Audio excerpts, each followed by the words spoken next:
Well, of course, one of Rishi Sunak's big pledges was to stop the boats. He made a big deal of this, standing there at podiums with the words, "Stop the boats," right there for all to see.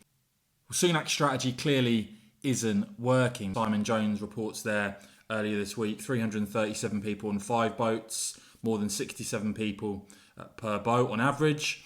And then yesterday we've just had the figures through that a further 661 people on 15 boats crossed on a single day. So any idea whatsoever that the government have got a handle on this, the situation is improving, is complete and utter nonsense.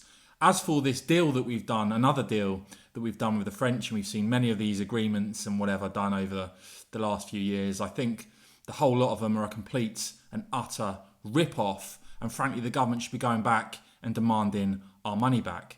The fact is, interception rates from the French have actually fallen, and as I said, I think the UK side's been far too nice about all this. What I would have done would have been to take the boats back to France, as at one stage the government was threatening to do. I would have revoked French fishing licences for every boat they failed to stop cross. And of course, we've got the ECHR, which the government's still faffing around. Potentially it could go leaving the ECHR in the next manifesto. Or is that really good enough?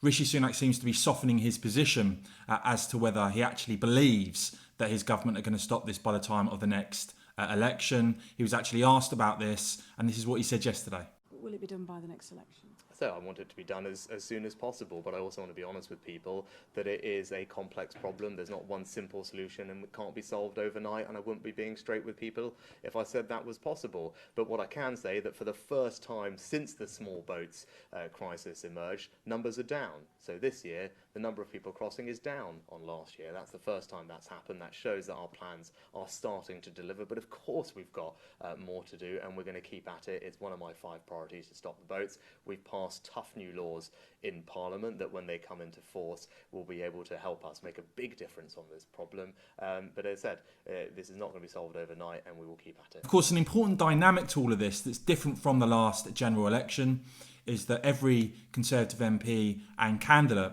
is going to have a challenge from Reform UK. Is going to have a candidate from the Reform Party standing against them. And you've seen Reform leader Richard Tice putting out there once again the claim that only Reform UK will stop the boats. And including in that 6-point plan, you can see very clearly there leaving the ECHR. So if the Tories don't want to commit to that, then they are going to have Reform candidates standing against them at the next election who are committed to leaving ECHR. Also, I think it's worth noting that even on 8% in the latest YouGov poll, you see the Reform UK on 8%. That has 16% of 2019 Tory voters switching to Reform already, along with 19% of Leavers. So nearly 1 in 5 Brexiteers currently backing Reform. Also, consider this. Again, just on 8% there for Reform, that means there are more Tory to Reform switchers than to any other party. So you've got 16% of Conservative voters from the last election switching to Reform compared to 11% switching to Labour. So the Conservatives really should be looking at that already with Reform on 8%. There are more Tory voters switching to Reform than to any other party. They are losing more votes already to Reform than to the Labour Party. As I said, this issue isn't going away. There seems to be lots of talk about maybe leaving the ECHR, but a complete lack of action.